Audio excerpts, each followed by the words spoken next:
नमस्ते विद्यार्थी मित्रांनो, संस्कृती एज्युकेशन या यूट्यूब चॅनलवरती तुमचं स्वागत आहे। खूप दिवसाने आपण आज इयत्ता 6वीचा इतिहास पाहतोय। ठीक आहे, थोडे बाकीच्या क्लासचे व्हिडिओ बनवण्यामध्ये व्यस्त होतो।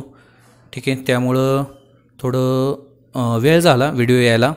ठीक आहे, काय अडचण नाही, पण इथून पुढे व्हिडिओ रेग्युलरली आपले येत राहतील। ओके, तर आज आपण धडा 6वा जनपदे आणि महाजनपदे हा धडा आपण आता अभ्यासूया। ठीक आहे, सुरू करू। तर काय आहे या धड्यामध्ये आपल्याला काय बघायचं आहे की हे जनपदे काय आहेत आणि महाजनपदे काय आहेत। ठीक आहे, तर इथं बघा खाली एक नकाशा दिलेला आहे, 16 महाजनपदांचा नकाशा आहे हा। ओके, तर हा नकाशा भारताचा आहे। ओके, हे काही सांगायची गरज नाही आहे, लगेच लक्षात येईल। हा भारताचा नकाशा आहे। तर ह्याच्यामध्ये इसवी सन पूर्व 6व्या शतकात, इसवी सन पूर्व आहे, ठीक आहे, इसवी सन नाही आहे, इसवी सन पूर्व 6व्या शतकामध्ये तर कोणती राज्ये अस्तित्वात होती। ठीक आहे, तर त्याचा नकाशा इथं। ओके, इथं आहे वृज्जी, मगध, अशमक, अवंती, ही दिल्ली आपली राजधानी। ठीक आहे, म्हणजे त्यावेळेपासून अस्तित्वात होती। त्यानंतर मत्स्य, कोसल, ठीक आहे, गांधार, कंबोज, तर हे जे आहेत तर हे त्यावेळेची छोटी छोटी राज्य होती। ओके, कुरु। तर त्यानंतर हे जनपदे आणि महाजनपदे अस्तित्वात आली। नेमकं काय झालं त्यावेळी बघा, आता इथं आपण अभ्यास करूया। पहिल्याच्या ह्याच्यामध्ये बघा, जनपदे, महाजनपदे आणि मगध साम्राज्याचा उदय, हे 3 पॉईंट आपण बघणार आहे। तर सुरुवात करूया। जनपदे साधारणपणे इसवी सन पूर्व 1000 ते इसवी सन पूर्व 600 हा कालखंड म्हणजे वैदिकोत्तर कालखंड मानला जातो। ठीक आहे, तर इसवी सन पूर्व 1000 ते इसवी सन पूर्व 600 हा जो कालखंड आहे, हा कालखंड म्हणजे वैदिकोत्तर कालखंड, म्हणजे वैदिक संस्कृतीनंतरचा कालखंड। ठीक आहे, या व्हिडिओच्या आधी आपण बघितलेलं होतं, वैदिक संस्कृती पाहिलेली होती, बरोबर आहे। तर आता त्यानंतरचा जो कालखंड आहे त्याला वैदिकोत्तर कालखंड मानला जातो आणि ह्या काळात जनपदे अस्तित्वात आली। ह्या काळामध्ये काय होती, ही जनपदे अस्तित्वात आली। म्हणजे काय आहे, ही जनपदे म्हणजे छोटी छोटी राज्ये होती। तर ही जी जनपदे आहेत हीच काय आहेत, आधी छोटी छोटी राज्ये अस्तित्वात आली, मग त्यांनाच काय म्हणायला लागले, पुढं जनपदे असे म्हणायला लागले। भारतीय उपखंडाच्या वायव्येला असलेल्या आजच्या अफगाणिस्तानापासून पूर्वेला बिहार, बंगाल, ओडिसापर्यंतच्या प्रदेशात आणि दक्षिणेला महाराष्ट्रापर्यंत ही जनपदे पसरलेली होती। तर ही जनपदे कुठून कुठपर्यंत होती, वायव्येला आजचा अफगाणिस्तान म्हणजे आज जे अफगाणिस्तान आहे तिथून, त्यावेळच्या तिथून पूर्वेला बिहार, बंगाल, ओडिसापर्यंतच्या प्रदेशात, म्हणजे हे अफगाणिस्तान। ठीक आहे, इथून या ठिकाणी इकडं बिहार, बंगालपर्यंतच्या प्रदेशापर्यंत, तर ही सर्व जे काय आहेत हे सर्व महाजनपदे अस्तित्वात होते। ठीक आहे, हे पूर्ण जनपदे होते, सॉरी महाजनपदे नाही, जनपदे। ओके, आजच्या महाराष्ट्राचा काही भाग तेव्हाच्या अशमक या जनपदाने व्यापलेला होता। तर या नकाशामध्ये दिसतं इथं। ठीक आहे, तर हा जो काही भाग आहे हा भाग महाराष्ट्राचा आहे, बरोबर आहे, आणि इथं काय दिलेलं आहे नाव, अशमक। तर आजचा जो महाराष्ट्र आहे तर त्यावेळी आजच्या महाराष्ट्रामध्ये अशमक नावाचं जनपद अस्तित्वात होतं। ठीक आहे, संस्कृत, पाली आणि अर्धमागधी साहित्यात या जनपदांची नावे आढळतात। ठीक आहे, तर ही जनपदे त्यावेळी अस्तित्वात होती, याचा शोध कशाच्या आधारे लागला, तर संस्कृत, पाली आणि अर्धमागधी या साहित्यात यांचा उल्लेख आढळतो। ग्रीक इतिहासकारांच्या लिखाणातूनही त्या संबंधीची माहिती मिळते। ग्रीक इतिहासकार हे जे होते सुरुवातीचे, त्यांच्या लिखाणातून ह्या जनपदाबाबतीत माहिती मिळते। त्यातील काही जनपदामध्ये राजेशाही होती, तर काहींमध्ये गणराज्य होते. काहींमध्ये राजेशाही होती, तर काहींमध्ये काय होतं, गणराज्य होतं. आता राजेशाही म्हणजे काय आणि गणराज्य म्हणजे काय? तर राजेशाही म्हणजे सुरुवातीपासून त्या राज्यावरती जो राजा राज्य करत होता त्याच्याच पुढे त्याचा जो वारस असतो ती झाली राजेशाही. त्या वारसा हक्काने जो कोणी माणूस पुढे येईल पुरुषमध्ये तो राजा होत असे, त्याला राजेशाही म्हणतात. आणि गणराज्य म्हणजे काय, तर लोकातून निवडून दिलेला किंवा लोकातून सर्व मान्य झालेला राजा, त्याला गणराज्य म्हणतात. ठीक आहे. जनपदामधील ज्येष्ठ व्यक्तींची गणपरिषद असते. जनपदामध्ये जी ज्येष्ठ व्यक्ती असतात त्यांना गणपरिषद म्हणतात. गणपरिषदेचे सदस्य एकत्रितपणे चर्चा करून राज्यकारभारासंबंधीचे निर्णय घेत असत. अशी चर्चा जिथे होत त्या सभागृहास संथागार असे म्हटले जाई. तर ही गणपरिषद जिथे भरत असे त्या सभागृहाला संथागार असे म्हणतात. गौतम बुद्ध शाक्य गणराज्यातले होते. ठीक आहे. याच्या आधी वैदिक संस्कृतीमध्ये गौतम बुद्धाचा उल्लेख आलेला होता. तर त्या टायमाला गौतम बुद्ध कोणत्या गणराज्यातले होते, शाक्य गणराज्यातले होते. प्रत्येक जनपदाची स्वतंत्र अशी नाणी होती. तर ह्याच्यामध्ये जी जनपदे होती त्यामध्ये प्रत्येक जनपदाला स्वतंत्र नाणी, त्यांनी स्वतःची स्वतंत्र नाणी बनवलेली होती. ठीक आहे. तर हे पाहिलं आपण आता जनपदे. जनपदे म्हणजे काय आहे, छोटी छोटी राज्ये म्हणजेच जनपदे. आणि हा कालखंड कधीचा आहे, 1000 ते 600 इसवी सन पूर्व 600 पर्यंतचा. ठीक आहे.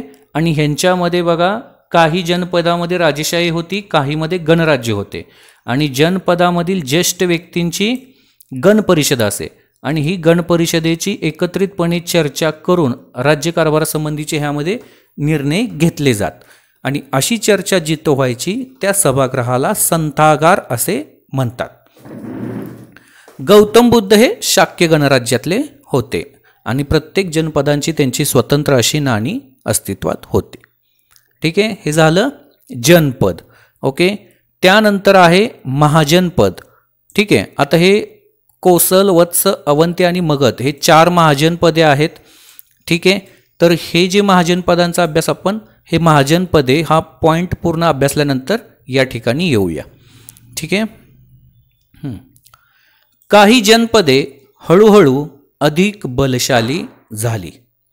जी जनपदे त्यावेळी अस्तित्वात होती त्यातली काही जनपदे हे हळूहळू अधिक बलशाली झाली. बलशाली म्हणजे झाली काय झालं असणार आहे, त्यावेळी त्यांच्या सीमा विस्तारलेल्या असणार आहेत. ठीक आहे. मोठे झाले असतील ते, किंवा त्यांचा व्यापार वाढलेला असेल, त्यांची लोकसंख्या वाढलेली असेल.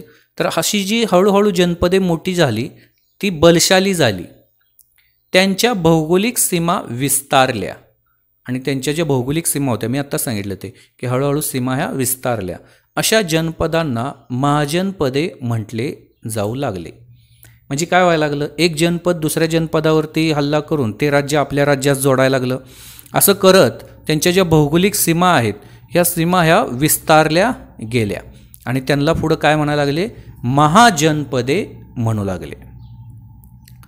शब्दातच आहे, महा म्हणजे मोठे जनपद. साहित्यातील उल्लेखांच्या आधारे असे दिसते की इसवी सन पूर्व 6व्या शतकापर्यंत महाजनपदांमध्ये 16 महाजनपदांना विशेष महत्त्व प्राप्त झाले होते. जी जनपदे हळूहळू पुढे मोठी जनपदामध्ये त्यांचं रूपांतर झालं, तर हे जेवढे जनपदे होते इसवी सन पूर्व 6व्या शतकापर्यंत, तर ह्या सर्व महाजनपदामध्ये फक्त 16 महाजनपदांना विशेष महत्त्व प्राप्त झालं. ठीक आहे. त्यातील कोसल, वत्स, अवंती आणि मगध ही 4 महाजनपदे अधिक सामर्थ्यवान होत गेली. म्हणजे काय झालं की जी 16 महाजनपदे होती ज्यांना विशेष महत्त्व प्राप्त झालं त्यामध्ये कोसल, वत्स, अवंती आणि मगध ही 4 जनराज्ये महाजनपदे ही अधिक सामर्थ्यवान होती. म्हणजे सगळ्यात जास्त बलशाली फक्त हे 4 महाजनपदे होती. कोणती? कोसल, अवंती, वत्स आणि मगध, की ज्यांचाच स्पष्टपणे स्पष्टीकरण या ठिकाणी दिलेलं आहे. ठीक आहे. आता हे पाहूया महाजनपदे कोणते. कोसल, वत्स, अवंती आणि मगध. कोसल महाजनपदाचा विस्तार हिमालयाच्या पायथ्याशी नेपाळ आणि उत्तर प्रदेश या ठिकाणी झालेला होता. कोसल महाजनपदाचा विस्तार हिमालयाच्या पायथ्याशी नेपाळ आणि उत्तर प्रदेश या ठिकाणी झालेला होता. या ठिकाणी बघा हे कोसल, ठीक आहे, इथं दिलेला हे कोसल.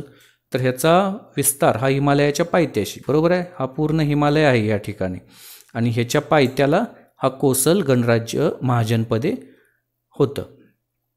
या राज्यातील श्रावस्ती, कुशावती आणि साकेत ही नगरे प्रसिद्ध होती. तर कोसल महाजनपदामधील प्रसिद्ध नगरे कोणती होती. श्रावस्ती, कुशावती आणि साकेत. श्रावस्ती ही कोसल महाजनपदाची राजधानी होती. कोसल महाजनपद जे 4 महाजनपदापैकी सगळ्यात जास्त सामर्थ्यवान आहे, 16 महाजनपदापैकी कोसल हे सामर्थ्यवान आहे, तर त्याची राजधानी श्रावस्ती होती. गौतम बुद्ध श्रावस्तीमधील जेतवन या प्रसिद्ध विरहात दीर्घकाळ राहिलेले होते. तर गौतम बुद्ध इथं राहून गेलेले आहेत ह्या श्रावस्तीमधील जेतवन या प्रसिद्ध विहारात. कोसलचा राजा प्रसेनजित हा वर्धमान महावीर आणि गौतम बुद्ध यांचा समकालीन होता. समकालीन म्हणजे हा राजा गौतम बुद्ध आणि वर्धमान महावीर यांच्याच काळामध्ये अस्तित्वात होता. कोसलचे राज्य मगधमध्ये विलीन झाले. तर कोसलचं राज्य पुढं कशामध्ये विलीन झालं. मगधमध्ये विलीन झालं. म्हणजे काय झालं असणार आहे, मगधने कोसल जिंकून घेतलेलं असणार आहे. त्यानंतर आहे वत्स. वत्स महाजनपदाचा विस्तार उत्तर प्रदेशातील प्रयाग म्हणजे अलाहाबादच्या आसपासच्या प्रदेशात झाला होता. तर वत्स महाजनपद कुठं आहे, अलाहाबादच्या आसपासच्या प्रदेशात, ठीक आहे. उत्तर प्रदेशमधील प्रयाग म्हणजे अलाहाबादच्या आसपासच्या प्रदेशात त्याचा विस्तार झाला. कोसम म्हणजेच प्राचीन काळचे कौशांबी नगर. प्राचीन काळी जे कौशांबी होते तेच कोसम हे नगर होय. हे एक महत्त्वाचे व्यापारी केंद्र होते. कौशांबीतील 3 अत्यंत श्रीमंत व्यापाऱ्यांनी गौतम बुद्ध आणि त्यांचे अनुयायी यांच्यासाठी 3 विहार बांधले होते. राजा उदयन हा गौतम बुद्धाचा समकालीन होता. कोसलचा कोण होता, प्रसेनजित. तर वत्सचा कोण होता, राजा उदयन. राजा उदयन नंतर वत्स महाजनपदाचे स्वतंत्र अस्तित्व फार काळ टिकले नाही. ते अवंती महाजनपदाच्या राजाने जिंकून घेतले. तर वत्स महाजनपद हे कोणी जिंकून घेतलं, अवंती महाजनपदाच्या राजाने हे जिंकून घेतलं. कधी, राजा उदयन नंतर. त्यानंतर अवंती, ठीक आहे. मध्य प्रदेशातील माळवा प्रदेशामध्ये अवंती हे प्राचीन महाजनपद होते. हे महाजनपद कुठं आहे, मध्य प्रदेशाच्या माळवा प्रदेशामध्ये. वत्स कुठं आहे, अलाहाबादच्या आसपास. आणि कोसल कुठं आहे, हिमालयाच्या पायथ्याशी. उज्जैनी म्हणजे उज्जैन हे नगर ही त्याची राजधानी आहे. उज्जैनी ही अवंतीची राजधानी होती. उज्जैनी हे एक महत्त्वाचे व्यापारी केंद्र होते, बरोबर आहे. आता राजधानी आहे म्हटल्यानंतर ते तिथलं व्यापारी केंद्र आहे. अवंतीचा राजा प्रद्योत हा वर्धमान महावीर आणि गौतम बुद्ध यांचा समकालीन होता. म्हणजेच हा राजा त्यांच्याच काळामध्ये अस्तित्वात होता. अवंतीचा राजा नंदीवर्धन याच्या कारकिर्दीत अवंती मगध राज्यात विलीन झाले. ठीक आहे. नंदीवर्धन याच्या कारकिर्दीत अवंती हे मगध राज्यानं जिंकून घेतलं. म्हणजे सुरुवातीचं जे कोसल आहे हेही मगध राज्याने जिंकून घेतलं. त्यानंतर वत्स अवंतीमध्ये विलीन झालं आणि अवंती ही शेवटी मगधनं जिंकून घेतलं. म्हणजे सध्या त्यावेळी मगध हे सगळ्यात मोठं असं महाजनपद होतं, एक मोठं साम्राज्य होतं. बिहारमधील पाटणा, गया या शहरांच्या आसपासचा प्रदेश आणि बंगालचा काही भाग या प्रदेशात प्राचीन मगध महाजनपद अस्तित्वात होतं. तर हे मगध कुठं होतं, बिहार आणि बंगालच्या आसपासच्या भागामध्ये. आणि याची राजधानी होती राजगीर ही त्याची राजधानी होती. महागोविंद या वास्तुविशारदाने बिंबिसाराचा राजवाडा बांधला होता. जैविक हा प्रसिद्ध वैद्य बिंबिसाराच्या दरबारात होता. आता बिंबिसारा त्यावेळचा मगधचा राजा होता. बिंबिसाराने गौतम बुद्धाचे शिष्यत्व पत्कारले होते. ठीक आहे, म्हणजे हे बिंबिसार हा गौतम बुद्धांचा शिष्य होता. ठीक आहे, तर अशा पद्धतीत आपण कोसल, वत्स, अवंती आणि मगध ही 4 महाजनपदे अभ्यासली, जी की त्यावेळी सर्वात सामर्थ्यवान महाजनपदे होती. आणि त्यामध्ये कोसल हे नंतर अवंतीमध्ये, कोसल मगधमध्ये विलीन झालं, वत्स अवंतीमध्ये विलीन झालं आणि शेवटी अवंती ही मगधमध्ये विलीन झालं. आणि मगध हे सर्वात मोठं सामर्थ्यवान साम्राज्य उभे राहिले आणि त्याचा अभ्यास आपण आता पुढच्या पॉईंटमध्ये घेतोय. मगध साम्राज्याचा उदय. बिंबिसाराचा मुलगा अजातशत्रू यानेही मगधचा विस्तार करण्याचे धोरण स्वीकारले. ठीक आहे, बिंबिसारनं जसं मगधचा विस्तार केला तसंच त्याचा मुलगा अजातशत्रूनं सुद्धा हे विस्तार करण्याचं धोरण स्वीकारलं. त्याने पूर्वेकडील अनेक गणराज्ये जिंकून घेतली. अजातशत्रूच्या काळात मगधची भरभराटी झाली. त्याने बौद्ध धर्म स्वीकारला.